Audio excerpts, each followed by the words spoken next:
What's up, everyone? Welcome back to Mo Money Tonight, here for this special Week 8 edition. Apologize for not coming on last week. Some things came up in my schedule, as I had mentioned before, but we're back regardless. And for this week, I have a very special guest here.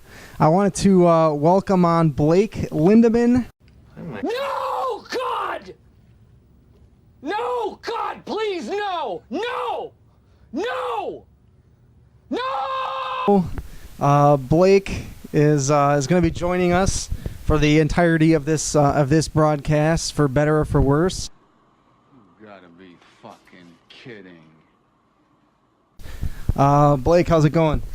It's going pretty good, Alex. How about you? How was your week break? It was great. Went down to the Bahamas. Took a nice flight down there and just kind of relaxed. So yeah, it was very relaxing, I guess. Wanted to touch first on this past week, week 7. We'll look at some of the matchups. Later on, we'll get to our special segment, and then lastly, we'll finish with Blake giving out some not so good awards.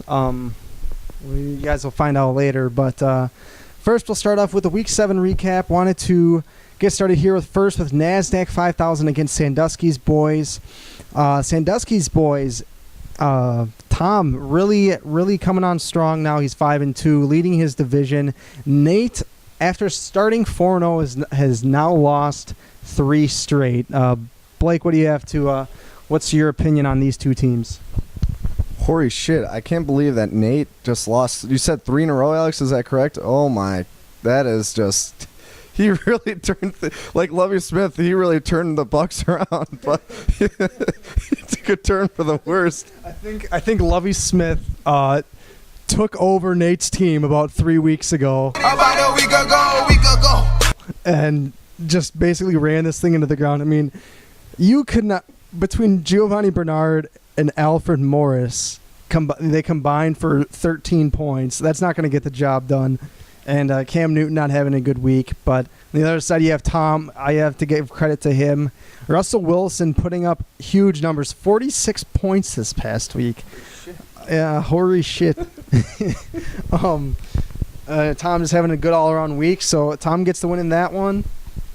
And he got Marshawn Lynch, too, which is going to make his team even better with Ellington and Forsett. So he's got 3 pretty solid running backs.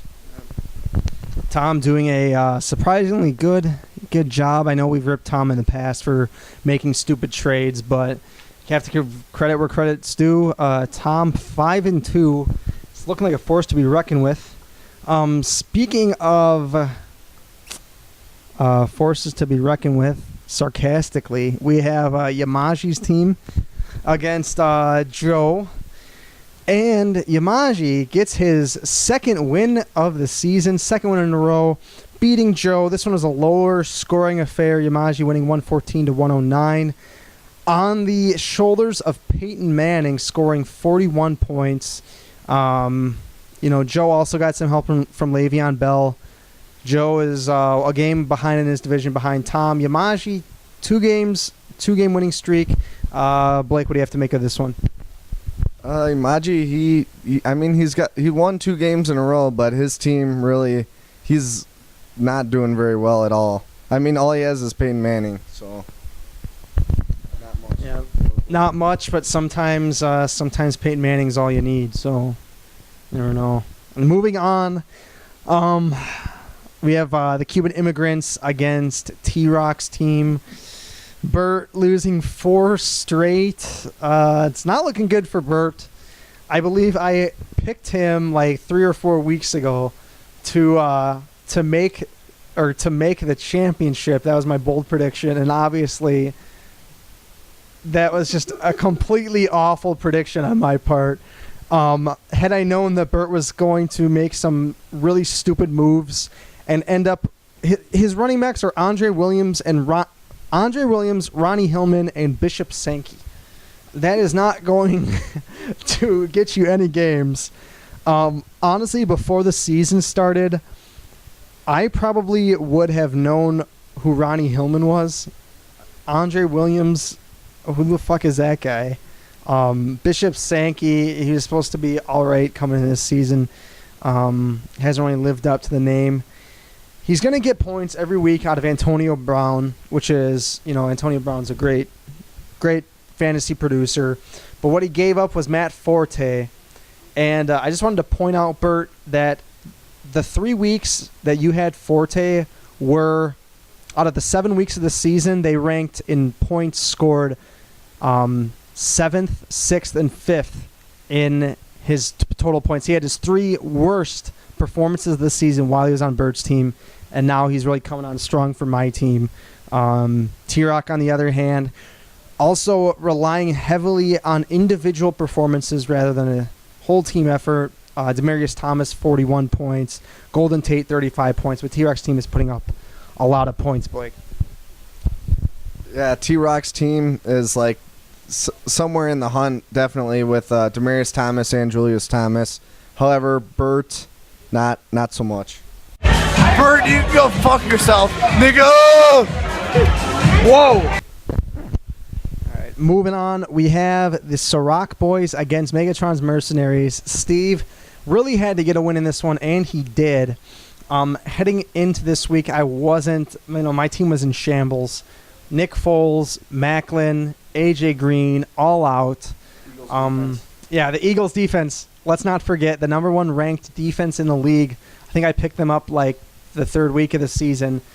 The last 3 weeks, they've scored at least like 23, 24 points every week. So they've become reliable to produce for me. And but, besides, with those guys being out, the only other play I could rely on was Matt Forte putting up 31 points, which was his lowest performance of the 4 weeks that I've had him so far, which is great. I had to start Joe Flacco, who he threw 5 touchdowns a few weeks back, but he's not a reliable starter. And then I have McKinnon from the Vikings, who is looking like he could have some potential. We'll see. Ruben Randall, Mohamed Sanu, Jordan Cameron, Torrey Smith. Not a great squad, not a bad squad either, but just not a team that you'd want heading into this playoff stretch here. And then Steve, on the other hand, what can I say? Got decent performances out of Romo. Jamal Charles really coming on strong for him. Jordy Nelson's always going to put up points. Blake, what do you have to make of this one? Your team, you still came up with the win, surprisingly, with all those Eagles players on bye week, which I thought was pretty. Oh shit! Oh shit! Steve actually got a win. Oh shit! Alex described it perfectly. Charles, Jordy Nelson. Once he gets Calvin Johnson back, that's about best players he has. Yeah, in case you didn't see the score sheet there, Blake, I ended up losing. I did not win. So I'm 5-2 now. I'm tied with T-Rock for the division lead.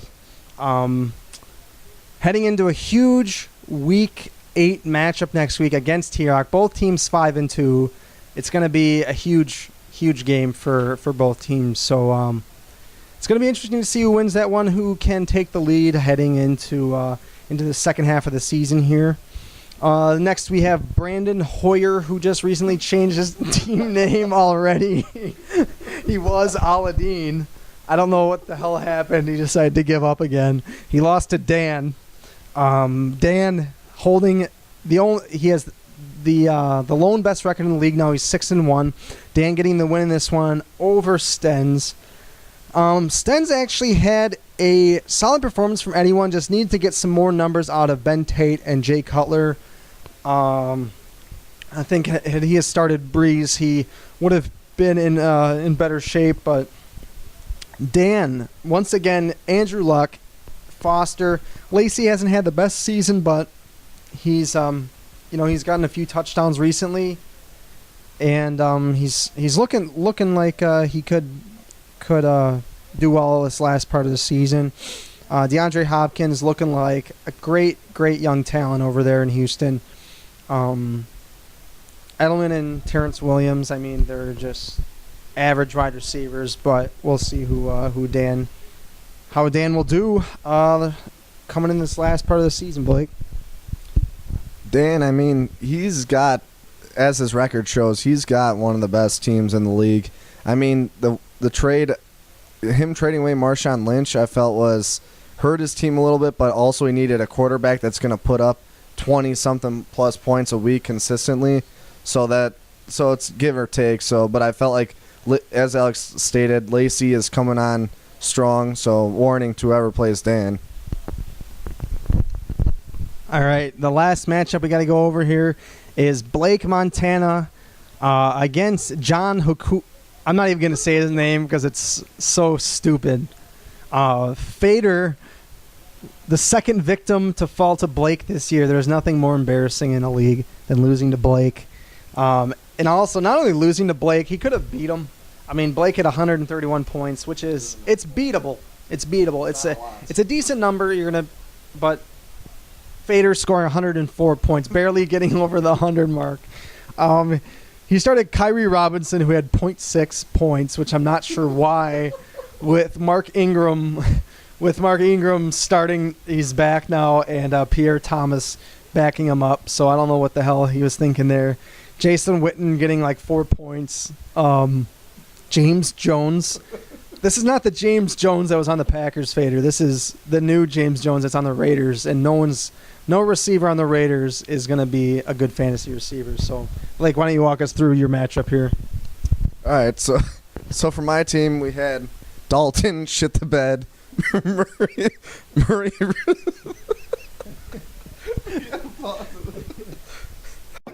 What you just said is one of the most insanely idiotic things I have ever heard. At no point in your rambling, incoherent response were you even close to anything that could be considered a rational thought. Everyone in this room is now dumber for having listened to it. I award you no points, and may God have mercy on your soul. All right, but then I got Murray, who's rushed over 100 yards in 7 straight games, which is unheard of. I think he's the first player in NFL history to do that. Then I had Vereen now with Ridley out, putting up 32.4 points. And Odell Beckham Jr., a player to watch, coming up lately. And like Alex said, he has Ruben Randall, so those are 2 players to keep in mind on the Giants. Not Eli Manning, beware. All right. Okay, next we are going to get out of this recap here, and we are going to get right into our next segment. It's a special segment. You guys saw it last year with me and Blake. We're going to start with the Coors Light 6-pack of questions here.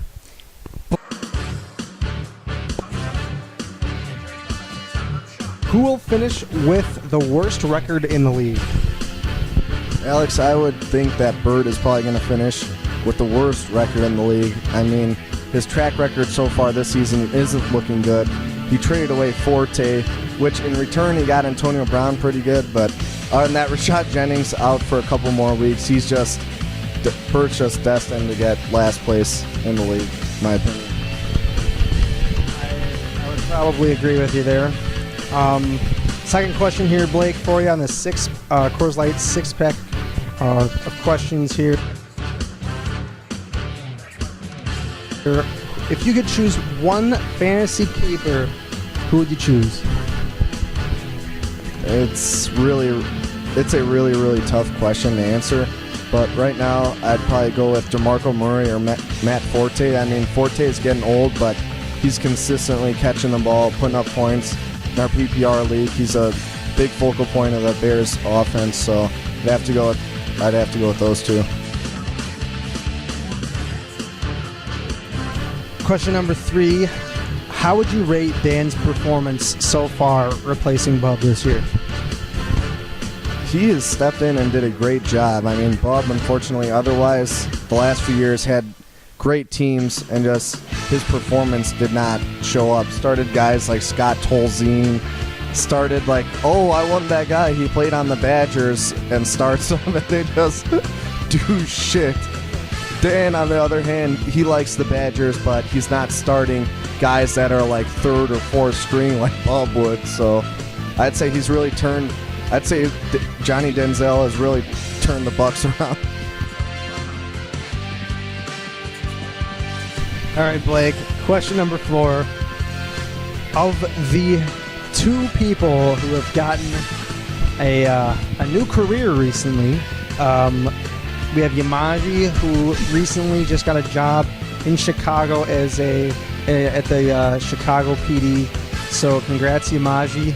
And then we also have Bert, who recently got hired by Wells Fargo.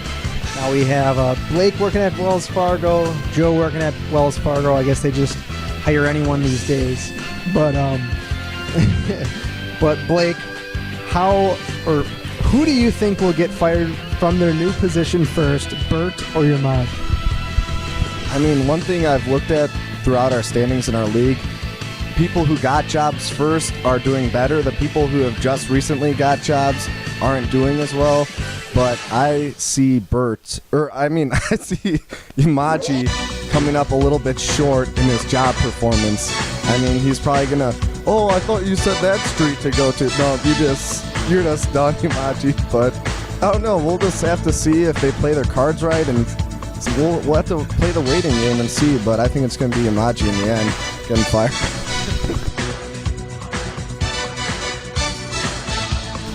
And then question number 5 here. Blake, on a scale of 1 to 10, with 10 being very excited and 1 being you would rather watch a Michael Sam sex tape, how excited are you to go to Tristan and Paulina's wedding? This is a very tough question to answer. I mean, I'm excited that they're getting married, but once I heard there's getting some rock song or something for their Disturbed as their wedding thing, that kind of turned me off of the wedding. But it is going to be a wedding, so it is going to be a good group of us going. So, and there will be alcohol involved, so I guarantee you it's going to be a good time. So I'm going to rate it a 7.5 on a scale of 10. So. And then the last question here, the Coors Light Cold Hard Facts 6-pack of questions here. Who made a worse decision? Was it Bub deciding to basically kick himself out of the league, or was it Bert bringing home black chicks on a nightly basis in Arizona? Both. Again, 2 very hard questions to answer. I mean, Bub left the league. I mean, the team that would have been his now as the number 1 team in the league, but before just doing straight shit.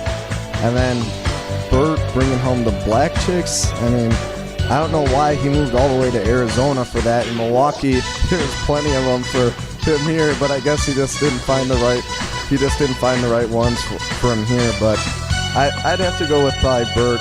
That's more disappointing.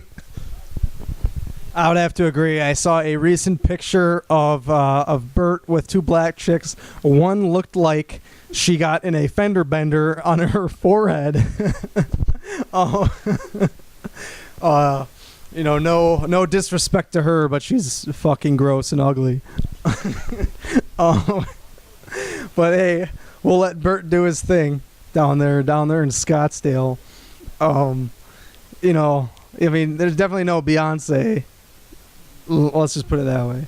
So, we're moving on to the last segment of the show here. We are going to hand it over to Blake, who is going to give his, what'd you call it, the butt cracks of the league so far. Yeah. You saw it last year when Blake infamously named, I think it was Bub and Fader as the butt cracks of the league.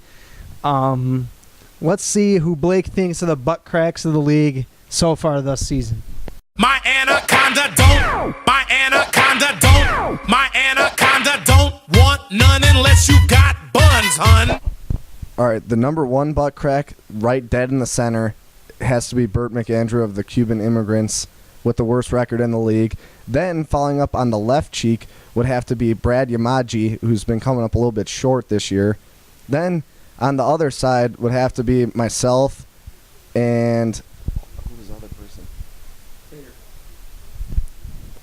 I forgot. I stuttered a little bit. the right cheek is definitely a fader. So they're just people that just do not put up good performances every week, making dumb moves, starting guys like Kerry Robinson, drafting Toby Gerhart first round of PPR league draft. I mean, it's just simple mistakes like that makes them the butt crack of the league. I would have to agree with you, Blake. I definitely would have the same group of guys in there. So there's really no argument on my part, surprisingly. All right, so I guess that basically does it for this week. Be sure to tune in next week. I know that this week was kind of brief, just kind of to run over a lot of different things this week. So I hope you enjoyed, and Blake, I appreciate you coming out this week. Can we expect another appearance next week? It's possible. It's up in the air, but I'd give it like a 75% chance that you might see me on the show next week. Moving to Milwaukee in the next week and a half-ish, so depending when I move in there, we'll determine whether I'm going to be on the show next week or not. So, all right, great. We will see everyone next week. Have a good week. Good luck to everyone in Week 8.